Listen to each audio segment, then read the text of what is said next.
òbviament, destacar com a un dels punts clau del ple d'aquesta setmana la compareixença del president de la Generalitat per parlar de la crisi econòmica. El posicionament per part del grup parlamentari d'Esquerra el farà el seu president, Joan Puigcercós, i més que fer un diagnòstic acurat, que segur que ja el fa el president i que se n'ha fet divers, i jo crec que hi ha un cert consens sobre aquest diagnòstic,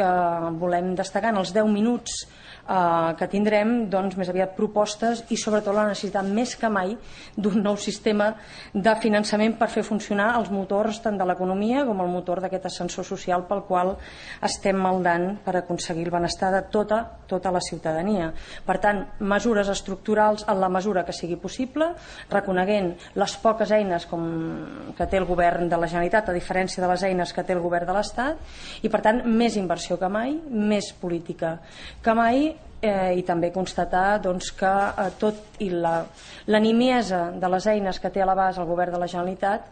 som conscients de la valoració més positiva que tenen les accions empreses pel govern de la Generalitat, no ja ara per pal·liar, sinó per modificar el que és l'estructura